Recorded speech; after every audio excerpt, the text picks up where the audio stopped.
आशंका थी कि रूस यूक्रेन युद्ध में तीसरा कोई देश अगर प्रभावित होगा तो वो पोलैंड होगा, लेकिन इस आशंका को दरकिनार करते हुए ये अब कहा जा रहा है कि एक तीसरा देश है जो इस जंग के केंद्र में आ सकता है, वो देश जिसे रूस भी हासिल करना चाहता है।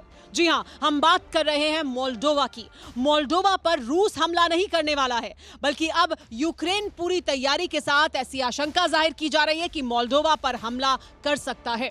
क्यों मोल्डोवा जंग के केंद्र में आ गया है और क्यों दो दुश्मन मोल्डोवा को लेकर भिड़ने के लिए तैयार हैं, देखिए ये रिपोर्ट। फैला यूक्रेन का बारूद, मोल्डोवा पर छिड़ा युद्ध।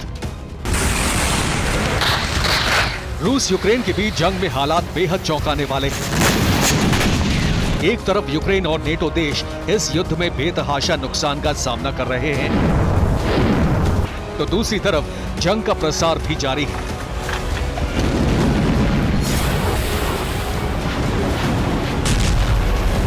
जिस मोल्डोवा से रूस ने 2012 में हुआ समझौता निरस्त कर दिया, अब जंग के बादल उसी मोल्डोवा पर मंडराने लगे। और हैरानी की बात यह है कि शुरुआत रूस की तरफ से नहीं बल्कि यूक्रेन की तरफ से होती नजर आ रही है। खुलासा यह कि यूक्रेनी सेना की हलचल दक्षिण पश्चिमी हिस्से में ज्यादा दिख रही है, यानी जिस मोल्डोवा को रूस और यूक्रेन दोनों ही टारगेट करने के लिए बेताब हैं, उस मोल्डोवा पर यूक्रेन बढ़त बनाने के लिए आगे बढ़ चुका है।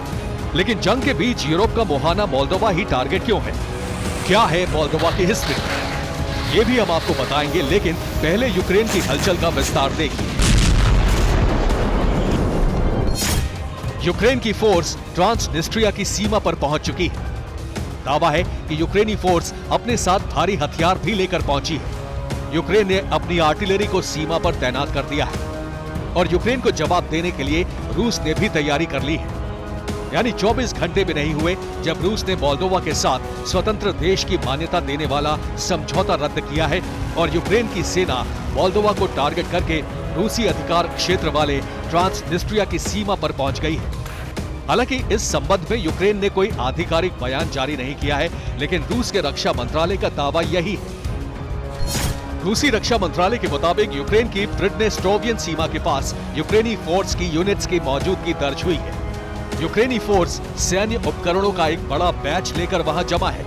इनमें फायरिंग पोस्ट पर आर्टिलरी की तैनाती कर दी गई है। वहीं यूएवी की उड़ान भी इस क्षेत्र में बढ़ गई है। मोल्डोवा पर हमले की तैयारी यूक्रेन ने तेज कर दी है। इस बयान से जाहिर है कि यूक्रेनी फोर्स का निशाना मोल्डोवा नहीं बल्कि ट्रांसनिस्ट्रिया है, वो क्षेत्र जहां से टारगेट करके रूस यूक्रेन के दक्षिण पश्चिमी हिस्से को तबाह करने की ताकत रखता है।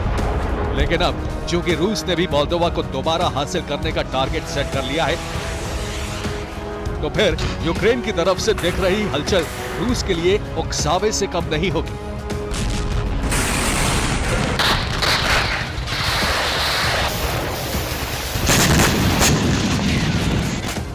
ऐसा क्यों? इसे मोल्डोवा और ट्रांसनिस्ट्रिया की हिस्ट्री से समझिए। मोल्डोवा को रूस ने स्वतंत्र राज्य की मान्यता दी है। रूस की मान्यता रोमानिया में विलय न होने की शर्त पर है। इसी मोल्डोवा के पूर्वी हिस्से में ट्रांसनिस्ट्रिया एक राज्य है। ट्रांसनिस्ट्रिया में रहने वाली बड़ी आबादी रूसी भाषी है। 2006 में ट्रांसनिस्ट्रिया में रूस ने जनमत संग्रह कराया था। जनमत संग्रह में लोगों ने रूस के साथ भविष्य के लिए मतदान किया था। बाद में रूस ने ट्रांसनिस्ट्रिया को स्वतंत्र राज्य घोषित कर दिया।